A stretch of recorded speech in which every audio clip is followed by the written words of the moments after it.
du personnel, des chauffeurs du personnel de Syncrobus étaient en grève lundi. Expliquez-nous pourquoi vous êtes partis en grève déjà là, en début de semaine. Déjà la CGT, étant donné qu'il y avait l'inflation galopante, et donc nous avons demandé une avance de l'inflation de 2% sur l'année 2023. Ça, c'est le premier point de revendication.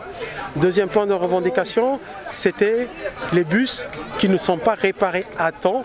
Donc il y avait un risque d'accident et il y aurait des conséquences directes pour les usagers et pour les salariés. C'est quand même assez grave là ce que vous dites. Ouais. Donc oui, effectivement c'est assez grave. Il faut remonter au moment de renouvellement de contrat, le dernier DSP. Donc Keolis et Transdev, ils étaient identiques niveau coût lors de la délégation service public.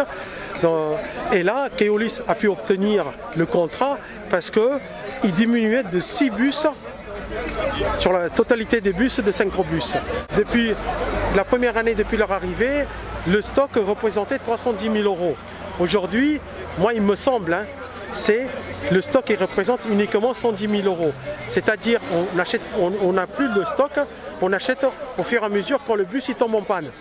Chez nous, les bus ils roulent beaucoup plus par rapport à avant, donc ils tombent souvent en panne.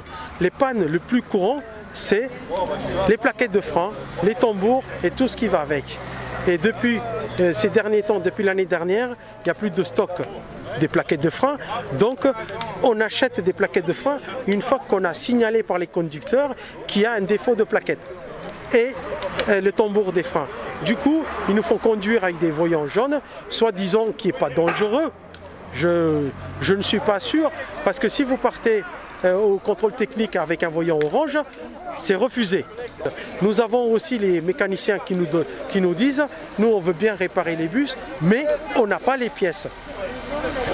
En gros, nous avons 40 à 50% des bus qui sortent avec des voyants orange sur différents problèmes. Dernièrement, nous avons vu que les pare-chocs avant qui tombaient par terre, ils ont pas réparé, mais fistolé avec du scotch. Vous voyez, c'est quand même pas normal pour un transport public. On est autant qu'on ne répare pas les bus.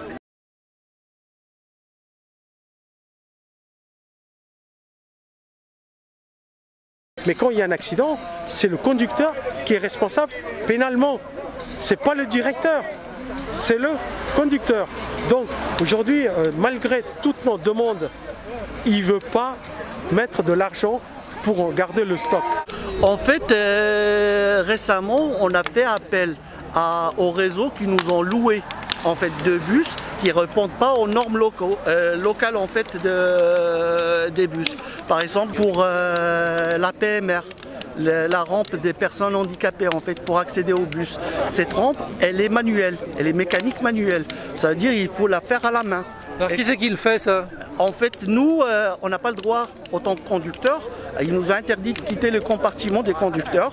Donc c'est à la personne handicapée de se débrouiller, soit elle-même, soit demander à un usager, s'il le veut bien, qu'il lui ouvre cette rampe pour qu'il puisse monter dans le bus. Ça paraît incroyable ce que vous nous dites là. Ces bus-là, ils roulent là actuellement? Ils roulent, il y a 2 bus maintenant, ils sont provisoires là, il vient de les louer, donc et on fait avec.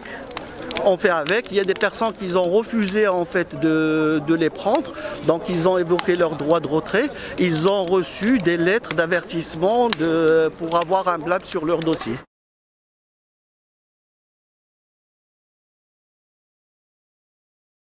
Même hier ou avant-hier, on a un bus qui est tombé en panne sur la route. Juste pour vous dire, nous, on n'a jamais vu remorquer un bus. En 2020-2021, on avait un ou des bus qui ont été remorqués. En 2022, on est déjà 17 bus remorqués avec un voyant rouge. Remorqué, ça veut dire quoi? Ça veut dire qu'il n'y a pas de service public. Ils notent une augmentation de 14 remorquages supplémentaires pour un coût de 800 à 1500 € en fonction de si c'est un articulé ou un bus standard. Donc je pense que c'était important de le préciser parce qu'on arrive à une somme qui est aux alentours de 20 à 25 000 €. La deuxième chose que je voulais dire, c'est par rapport aux bus qui ne sont pas sécurisés. Alors il faut savoir qu'on a des conducteurs et des conductrices qui refusent à certains moments à la direction de prendre un bus pour se rendre sur le réseau parce qu'ils estiment que la sécurité n'est pas suffisante au niveau du bus. On a récemment un conducteur qui a reçu une lettre pour recevoir un avertissement lui disant que c'était injustifié et infondé. Et puis pour d'autres, on les menace carrément de conseils de discipline en cas de refus. Voilà.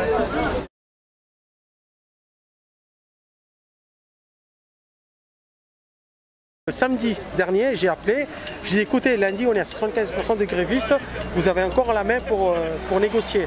Il l'a refusé catégoriquement, je ne peux pas négocier, j'ai rien du tout à vous donner. Point. Lundi on a fait grève, dans la foulée on a validé un mouvement pour vendredi, c'est pour aujourd'hui.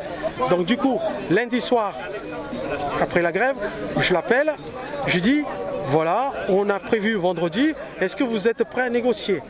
Il m'a dit, je vais le voir mercredi. Pourquoi la date de mercredi? C'est là que les gens ils mettent de l'urne, on doit dépouiller mercredi matin. Donc il a eu mercredi matin, on est déjà à 65% de grévistes. D'accord? Donc à 10h30, on prend contact, il me dit, je vais faire une proposition, la levée de préavis. J'ai dit, ok, ça marche, j'ai pas de problème. Voilà, c'est le directeur Maillard, il fait une proposition. Dans la proposition, il est écrit textuellement, la direction s'engage à ce que l'addition de l'ensemble des mesures dans le cadre de la NAO s'approche au mieux de l'inflation constatée de l'année 2022. De dire s'approcher au mieux de l'inflation, imaginons l'inflation il est de 6, il donne 2, il s'est approché de l'inflation. Je lui dis en tant que le syndicat majoritaire qui représente 85% des salariés dans les 2 collèges aux dernières élections professionnelles, qui ne peut pas signer un tel accord.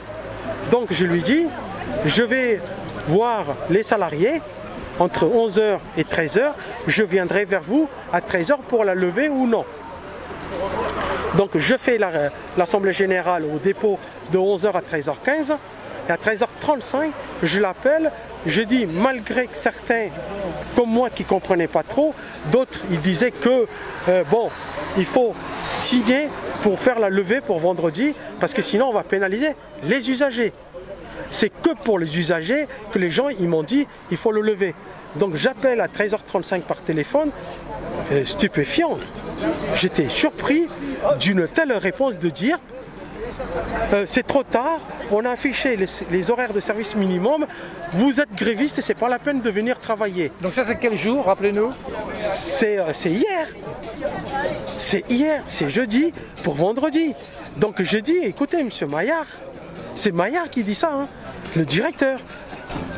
On savait qu'il n'a pas du tout de dialogue, mais là de dire rester en grève, venez pas travailler, c'est jamais vu.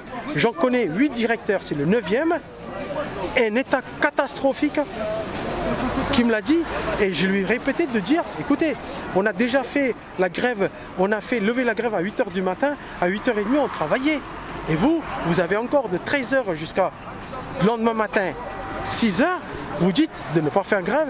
Donc il me le répond, vous restez en grève, j'assumerai quoi qu'il arrive. Donc ce que vous nous expliquez là, c'est que vous êtes en grève aujourd'hui, vendredi, malgré vous. Oui, parce qu'on n'a pas de travail. Malgré... Mais vous savez, et comment l'agglomération peut valider, peut laisser encore en place ce directeur? C'est vrai qu'il y a une chose totalement aberrante chez notre directeur, c'est de rajouter de la gravité à la gravité. On a déjà de lourdes difficultés en termes de bus, de réparation. Et là, le fait que, moi c'est la première fois que je vois ça en 18 ans, le fait qu'un directeur refuse que les bus sortent pour servir les usagers, quoi. C'est incompréhensible. Voilà. Le syndicat est prêt à lever le préavis de grève pour rouler, faire fonctionner le réseau. C'est notre directeur qui refuse et qui nous dit vous restez en grève.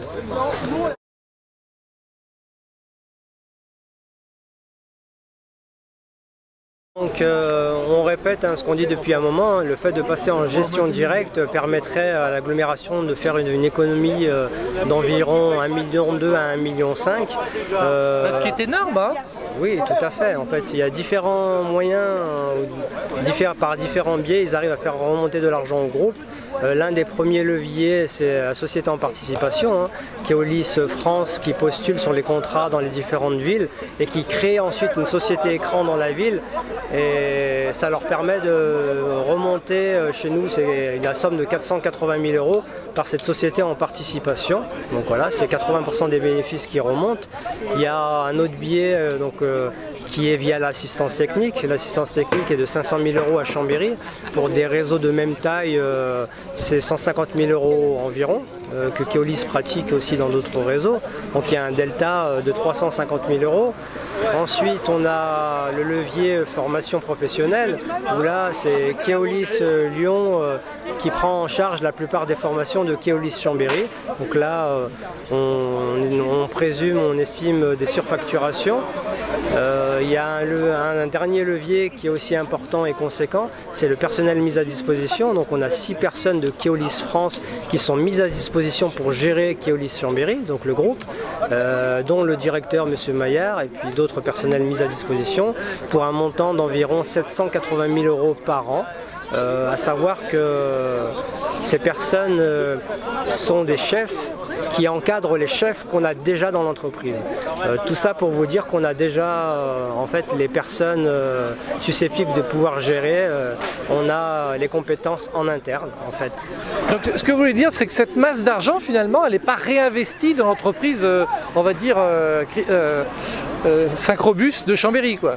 Exactement, c'est de l'argent qui s'en va et nous on est partisans pour que l'argent public reste dans la sphère publique et le fait de changer de mode de gestion permettrait de réinvestir cet argent pour les usagers, pour les salariés et en fait ça bénéficiera même à l'agglomération.